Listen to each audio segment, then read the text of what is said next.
We have a standard model that is exquisite at describing the properties of the universe that we live in. But there are hints of a problem with that model.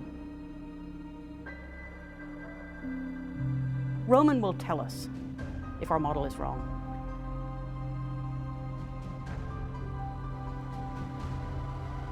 Andrew, are you ready to go? You're good? We're ready. And what's spectacular about Roman is Roman will be able to tell us if we were wrong and put us on the path to figuring out what's right. Starting run.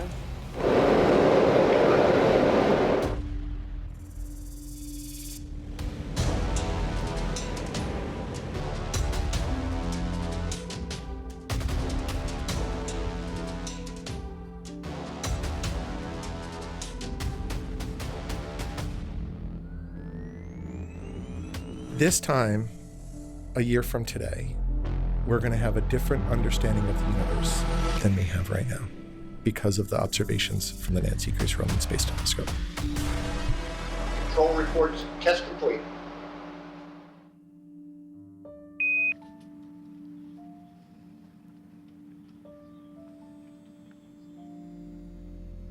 Good afternoon and welcome to NASA's Goddard Space Flight Center in Greenbelt, Maryland. I'm NASA's Senior Advisor and Press Secretary, Bethany Stevens, and I will be your moderator today. We are joined today by NASA Administrator Jared Isaacman, Associate Administrator of the Science Mission Directorate, Dr. Nikki Fox, Nancy Grace Roman Space Telescope Project Manager, Jamie Dunn, and Senior Project Scientist, Julie McInnery. Each of today's participants will provide brief remarks about our progress on the Nancy Grace Roman Space Telescope, and then we will open the floor to questions. If you're joining us online, please press *1 to join the question queue on the phone bridge. With that, Administrator, the floor is yours.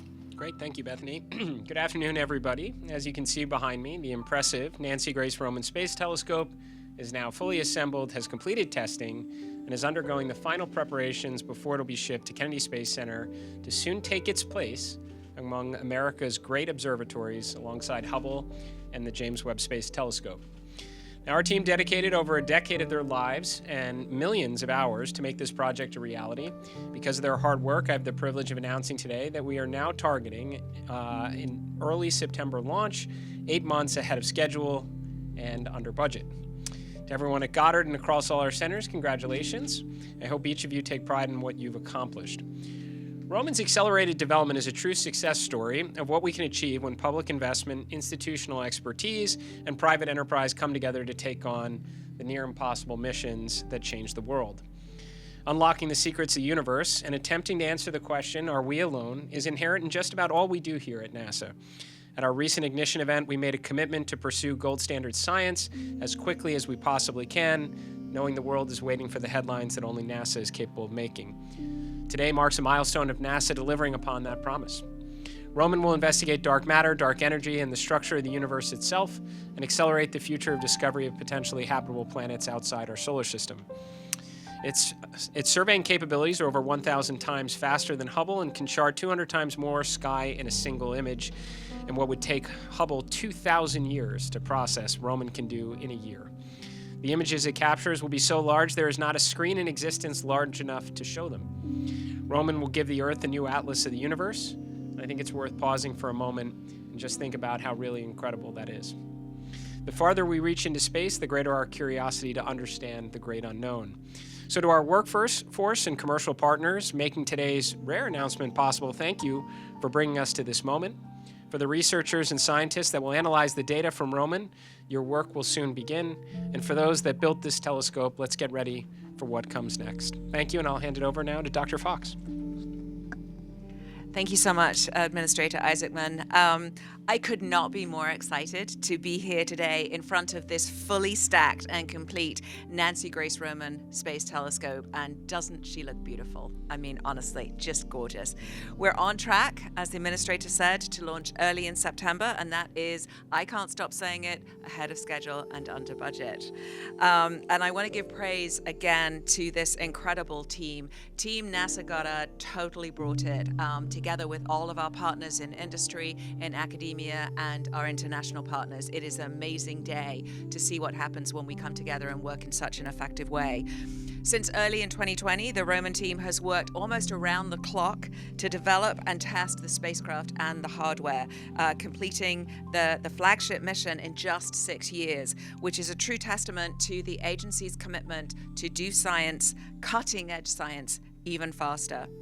Their work ethic and their teamwork, in combination with the lessons learned from our long history at NASA of developing space-based flagship observatories, are why we're sitting in such a good spot today, with all eyes on the launch pad about 8 months earlier than we'd actually expected, which is so good. Well done. And this is just the beginning. We want to get more science into space, launch at a faster rate, and increase the pace of discovery as we prepare to launch more cutting-edge missions. The Nancy Grace Roman Space Telescope is a sheer powerhouse. It is literally a speed machine. The speed at which we'll be scanning the sky, delivering vast amounts of data, and returning results will be at an unprecedented rate never done before. Hubble gathered 172 terabytes of data in its first 30 years. Roman will downlink 1.4 terabytes of science data every day. That means it will potentially have about 2,500 terabytes over the course of its 5-year mission, and basically gathering like a hypothetical stack of science papers that would reach up to beyond the moon, maybe even as far as Artemis 2 went. When you apply what Roman will see, we've already confirmed today over about 6,000 planets. Roman will discover tens of thousands of new planets outside our solar system. It will reveal billions of galaxies, thousands of supernova, and tens of billions of stars. That is extremely exciting, and literally all of the science that we can use to apply and build off our interconnected NASA science portfolio.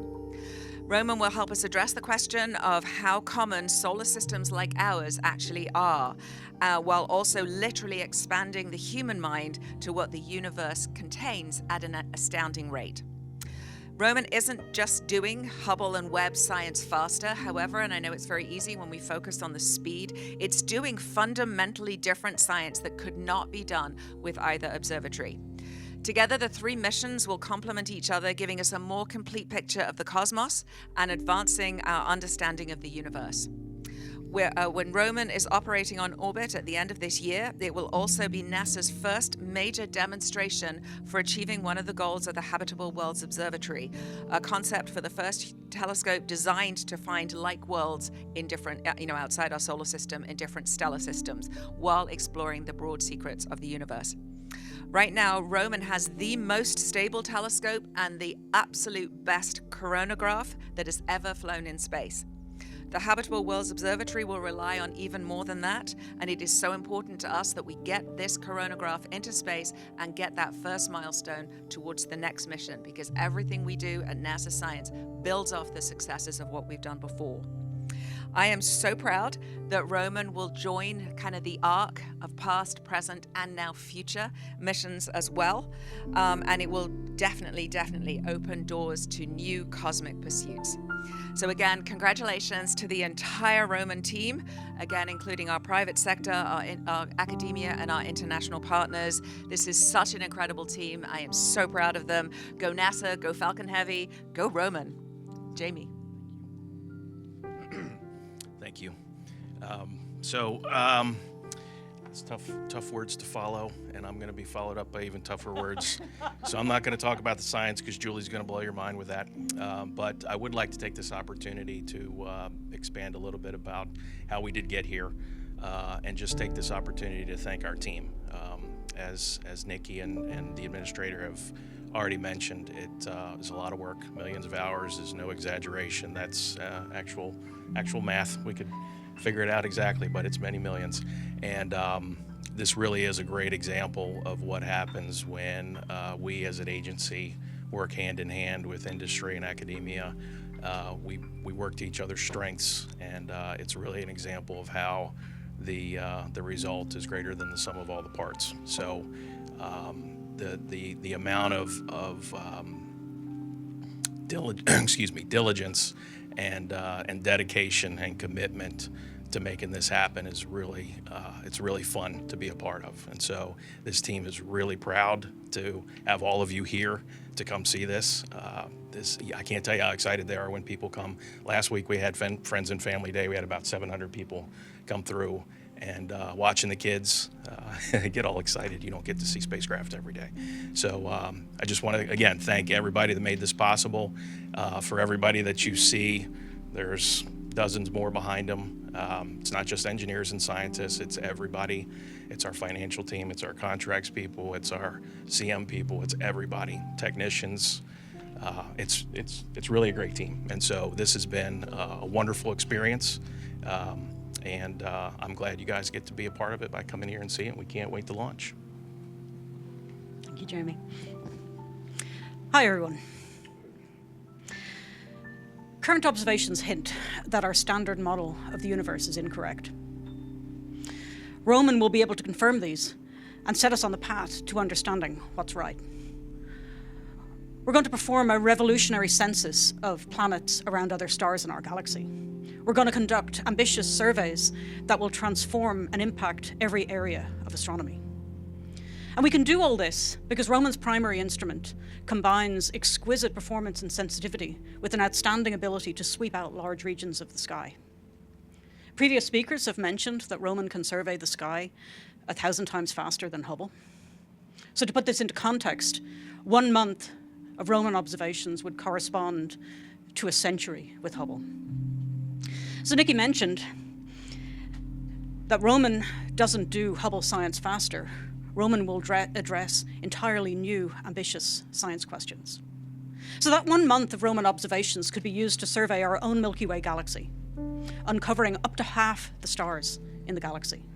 That would itself result in an astronomical catalogue of objects that is much larger than any that in existence today. And that's with just 1 month of Roman observations. Our main survey will take more than a year. It's huge. If we were to take the single image that is produced from our main survey and try and fully display it with a set of 4K TVs, you'd need more than 500,000 4K TVs. And just to give you a sense of the scale of that, if I was to lay out those 4K TVs, it would cover 45 city blocks. Or to pick something that you actually look at, it would entirely cover El Capitan in Yosemite National Park. I don't suggest we actually cover El Capitan with a set of 4K TVs, but it gives you a sense of the scale. That survey will detect over 2 billion galaxies. And we'll use it to study how the structures in the universe, the stars, the galaxies, the structures of galaxies, grew, and evolved.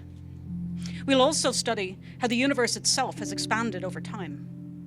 And these are the keys to unlocking the fundamental nature of dark matter, dark energy, and the fabric of the universe itself. Periodically, we'll point towards the center of our own galaxy and monitor hundreds of millions of stars. But we're not going to just image millions of stars. We're going to find a treasure trove of exoplanets, up to 40 times more than are known today.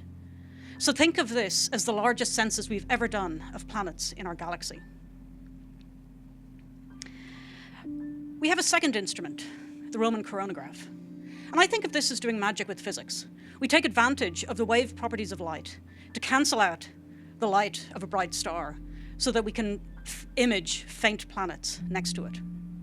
To do this magic, we have to have an optical system that can adjust itself to maintain sufficient precision.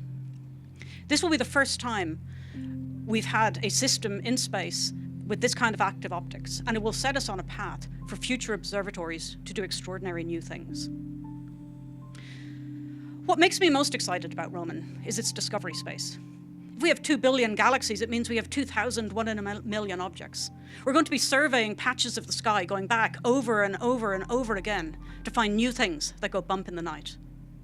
I very much hope, and in fact expect, that the most exciting science from Roman is going to be the things that we didn't expect, that we couldn't predict, but that will set the new, deep questions for future missions to address. Thank you. And with that, we will open the floor to questions. If anybody in the room has, well, Jeff, we'll start with you. Jeff Faust, Space News. Question for the administrator. You and others have emphasized that Roman has come in under budget, ahead of schedule. Roman is still a multi-billion-dollar mission. Is there still room at NASA for large flagship class missions when the agency's science budget is facing a significant budget cut in 2027 and potentially beyond? Well, Jeff, I certainly understand why the question is coming up. I'll say that you and everybody else who's interested in kind of my views on the budget and how it impacts the agency will have plenty of opportunities to hear about it over the next week, since I'm on the grand hearing testimony tour, in fact, starting tomorrow. Nancy Grace Roman is not the last flagship mission for us. In fact, here at Goddard, we're working on Dragonfly. Goddard is responsible for a lot of the tech maturation associated with the Habitable Worlds Observatory telescope. We've got a number of signature, while not necessarily measuring to the flagship spend category that's being worked on at JPL right now, like Skyfall, Moonfall, and others. So science is incredibly important to what we do here, as I mentioned in my remarks. Going out and trying to unlock the secrets of the universe is fundamental to NASA's mission. I expect there'll be plenty of flagship missions in the future. We'll go back here to this gentleman. We'll start over here and then move through the room.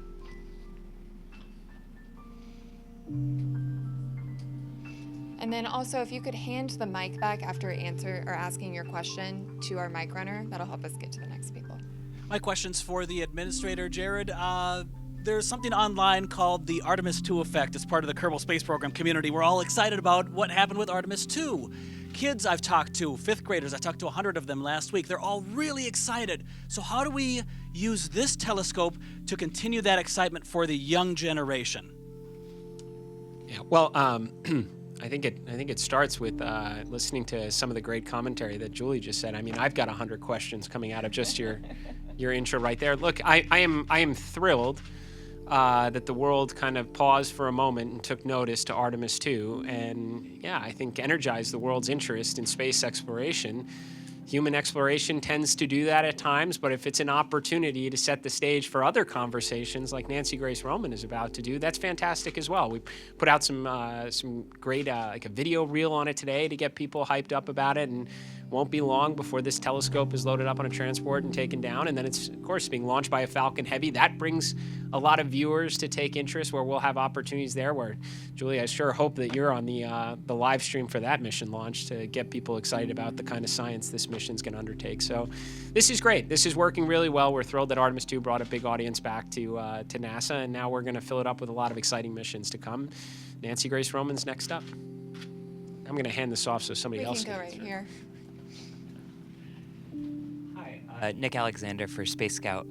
You know, Goddard has a long history with telescopes. We've, seen some great work on Hubble. We've seen the James Webb Space Telescope come out of Goddard. What can we do to ensure that legacy, that culture of telescopes continues to be centered at Goddard Space Flight Center? So I think, that's where our expertise is. I mean, at NASA Science, Goddard is kind of the heart of NASA Science. And certainly we look to Goddard to lead the way in a lot of our big missions. They clearly have the heart of astrophysics here. They are, doing a fantastic job clearly with this. The project office for the Tech Maturation Program for Hab Worlds is at Goddard, and we expect that to continue and expect to see them continue to do great things. We can go right here. Sorry, Jared, I'm going to hit you up again. So you're the new administrator, and you have this mission that you may have heard is under budget and on time.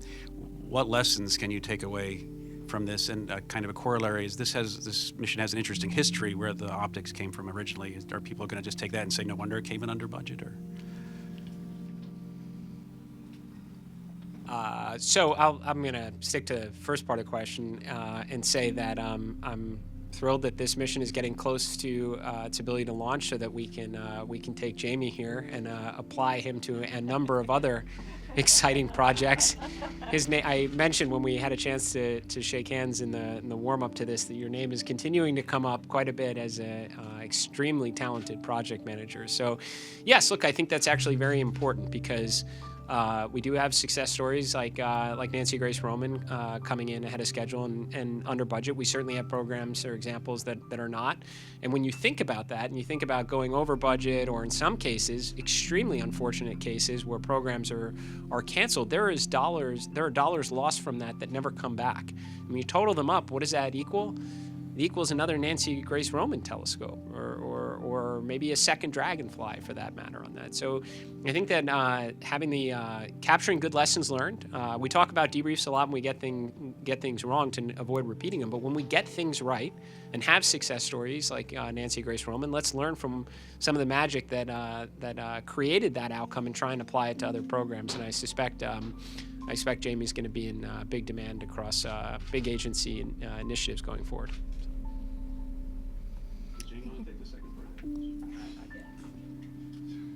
Can you repeat the question? So, you got the optics from another agency. Or somebody going to say, hey, no wonder it came in under budget? Someone might say that, but they'd be wrong. Seriously, so it's difficult. It's one of these things. It's difficult to prove a negative. So who knows, right? It's a different beast when you start with something that you have to completely remodel, if you will, versus starting from scratch. Honestly, it's anybody's guess which one comes out ahead. But that posed its own challenges. It did not make it easy. And I'll reiterate that while I appreciate the accolades, and I'm the person sitting here, I only had a very small part to do with this. It's really our team. We have a wonderful team. We've done a good job of bringing both the experience base from the literally decades of experience here at Goddard, and again with our partners. I mean, we've worked with Ball and L3 Harris on many missions, and others, right? Teledyne, can keep going down the list. And so we really have, part of the magic, I think, is a really good mix of that experience brought forward over decades, combined with what you would call youthful exuberance. We have a lot of fresh blood that's come in, and they have just knocked it out of the park. So it's really a good mix of folks that makes this happen. Hi, Elisha Sowers from Mashable. I think this is a question probably for Julie, Nikki. I'm wondering, could you give a practical example of how the flagship telescopes will work together on particular observations? Could you give us an example?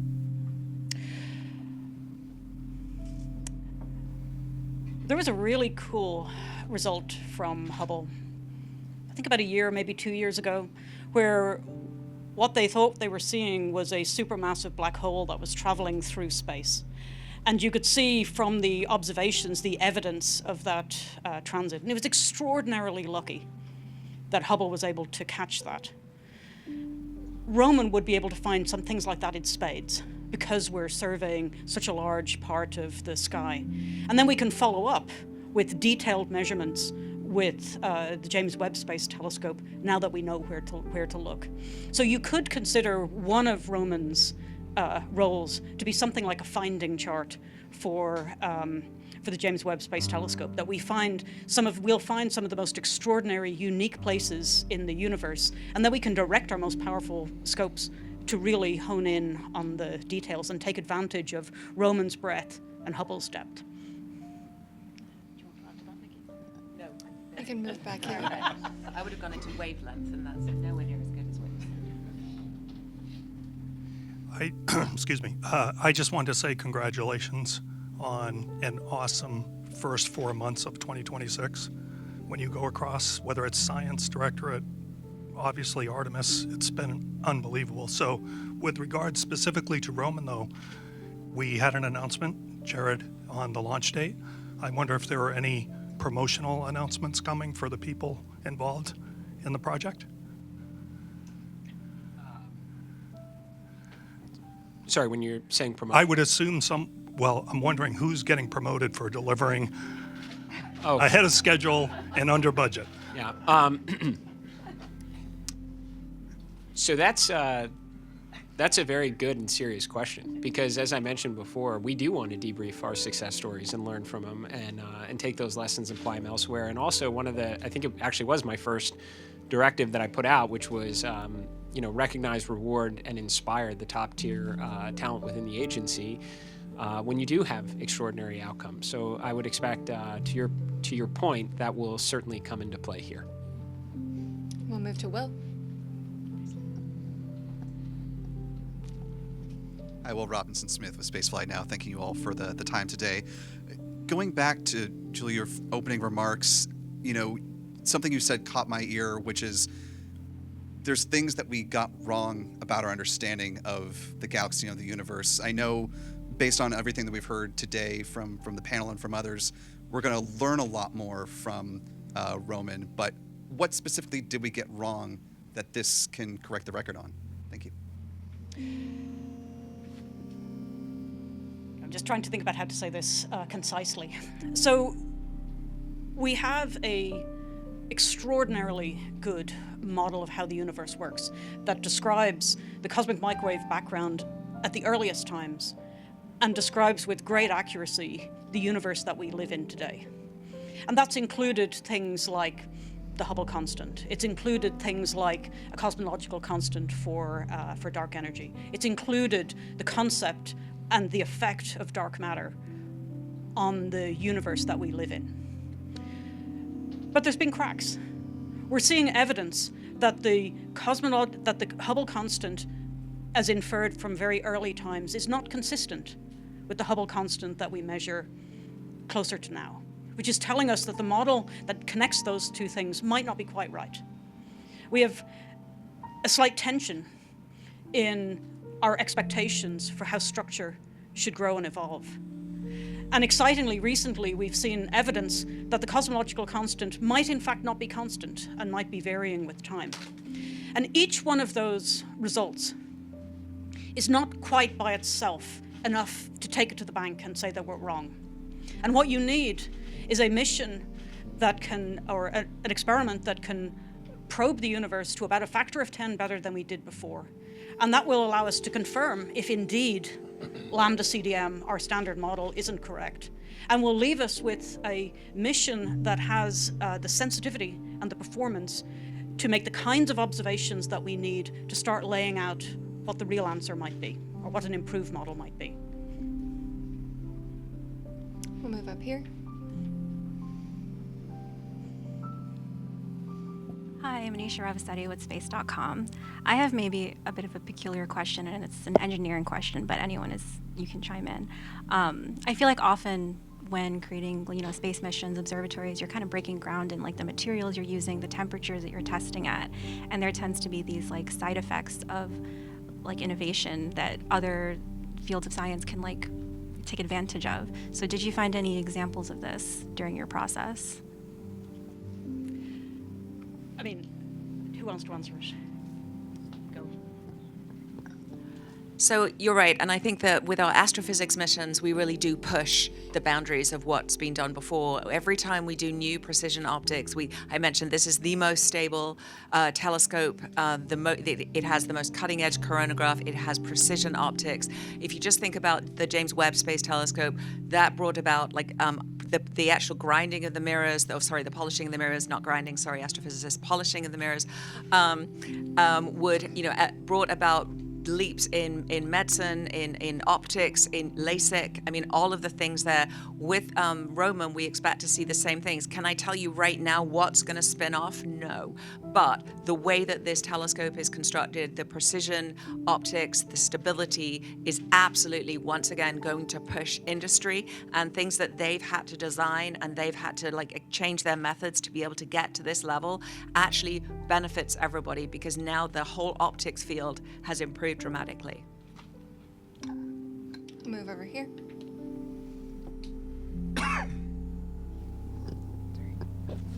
Hi, I'm Marina Corin with National Geographic. I think this question is for either the administrator or Dr. Fox, or both. Looking ahead to the next big space telescope, the Habitable World Observatory, we heard from the team today that they're going to be spending the next few years looking at the mission concept and seeing if they can make happen an $11 billion mission by 2045 launch. If they come to you and say, we can't do that, what's the next step? How do you go about making that mission happen? So I think, the way we are thinking about habitable worlds, I mean, somebody mentioned about, what made Nancy Grace Roman such a success. And a lot of it is making sure that the technology is ready to go. So before you actually start sprinting with a mission, you've actually assured that you can do the mission. And so with Habitable Worlds, we're putting a lot of focus right now on maturing the technology. We've got a lot of our industry partners actually working on that right now. There's a big milestone in 2028 when we will actually sort of step back and look and say, is this mission possible? If the mission is possible, we will sprint to do the mission, and it will not be 2045, and it will not be $11 billion.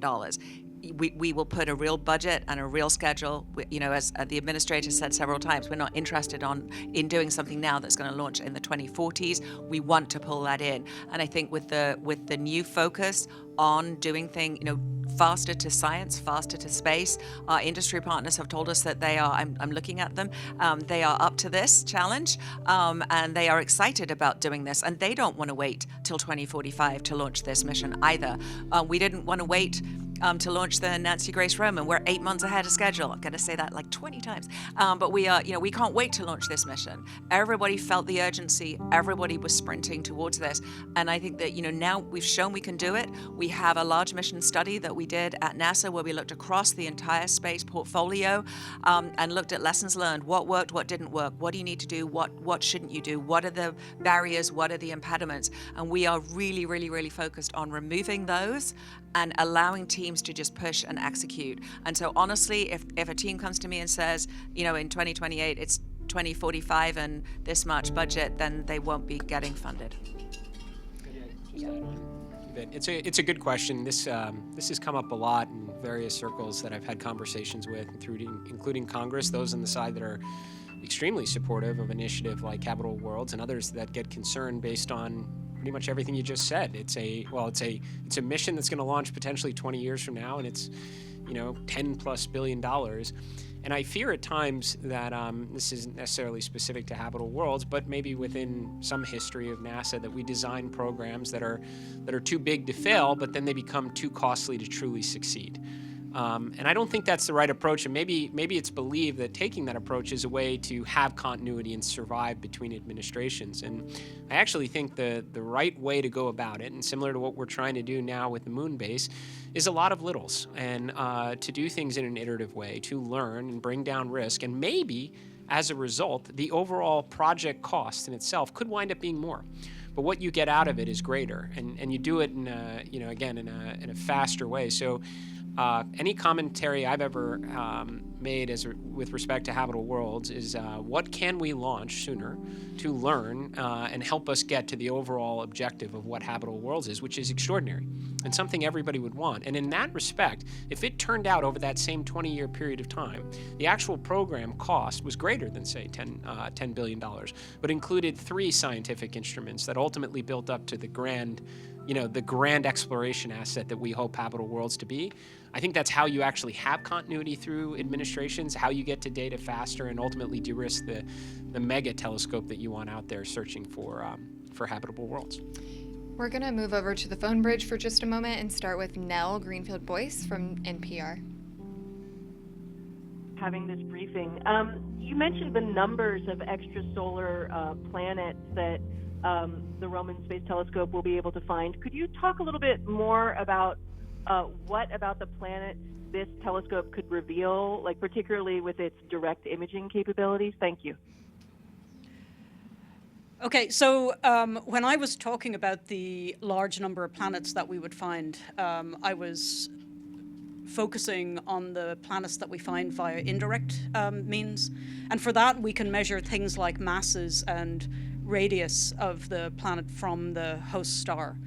So that will give us a complete picture of the distribution of planets around stars from very close in to the star all the way to the equivalent of the outer part of our solar system, and even free-floating planets.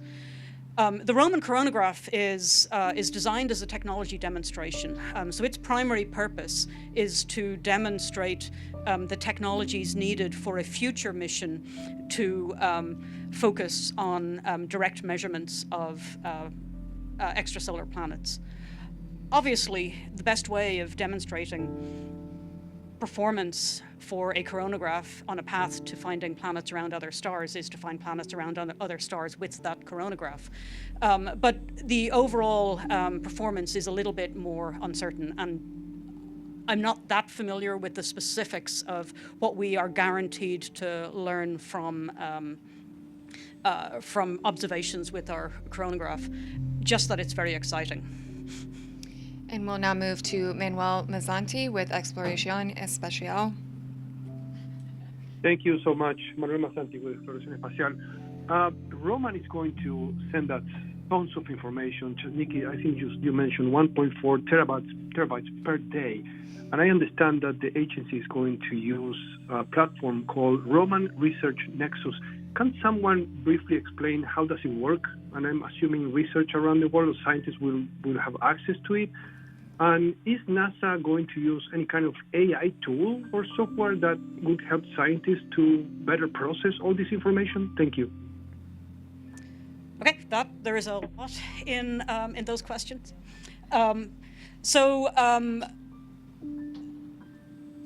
The data archive for Roman is among the largest in space-based astrophysics. And requires a slightly different approach to using it. So our model is that we archive the data in the cloud, and people access the data through a science platform. So you log into the science platform, you're in a Roman-specific environment, it's easy to access the data, it's easy to visualize the data, it's easy to use the data. And that facility is open to everybody. So for the earlier question on how can young people get excited about Roman, you can get excited about Roman by being on the forefront. A class in Kentucky can see Roman data at the same time as a professor in Princeton. And your access to that data is through the Roman Research Nexus. That same environment also supports researchers all across the country, where we're working hard to facilitate easy, quick access to the data, where you're not wasting time downloading things and then discovering that that the CPU on your laptop wasn't sufficient to do anything with it. So the second part of your question on AI with Roman, I think that the field of AI is moving so fast that any answer that I gave now would probably not be representative of where the field is in a year and what we're actually doing with it. We are using slices of AI and machine learning in a variety of different scientific things that we're doing with Roman. We're exploring the possibility of agentic pipelines where you have AI assist you with getting to the right place with your analysis so that a grad student doesn't waste time with minutia and gets straight to the interesting parts of an analysis. But I think there is a very good chance that a deep, rich, large data set is almost a poster child for being exploited extremely effectively with AI. And that doesn't mean that the humans are out of the loop. It just means that you let the computers do the hard work, and then the exciting physics bubbles to the top for the astronomers and the scientists and the country at large to enjoy. And we're going to take one last question from Ken Chang of the New York Times. Hi. Thank you. This is for Jamie, I guess, Julie. I was wondering, can you give me examples of what you did better and different than the earlier space telescopes that weren't ahead of schedule and under budget? Was there something on the front end where you didn't rely on technologies that weren't ready yet? Or can you give me examples of problems that popped up, but you were able to, fix them before they became big problems that delayed everything? Thank you. Okay. Let's see. Well, I'll say a few things.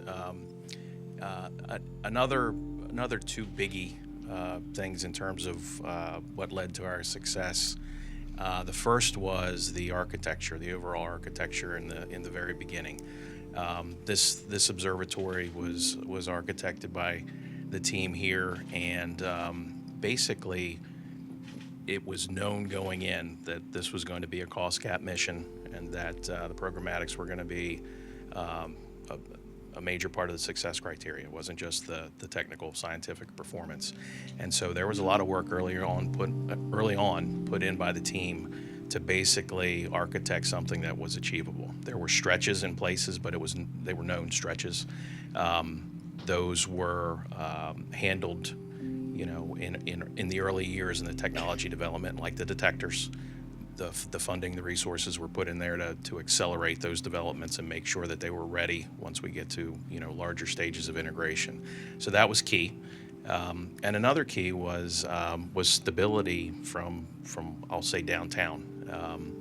It's hard to do a project especially when it's really big, if you don't have stability, and if your funding is going up and down all over the place, and you can't plan from year to year, it makes it really hard to succeed. And so we've been very fortunate that our stakeholders, both at headquarters and in Congress, have entrusted us to the resources that we said we need. And I like to say everybody held up their end of the bargain, right? We delivered. Year after year, we did what we said we were going to do, and the resources and the support from them was always there. And so it's really a nice way to do it, right? It's less controversial. It makes it a lot easier to be successful. So that was key as well. And that concludes this afternoon's Nancy Grace Roman Space Telescope briefing. Thank you all for your participation both in this and throughout today. And please follow Roman's journey at nasa.gov/Roman.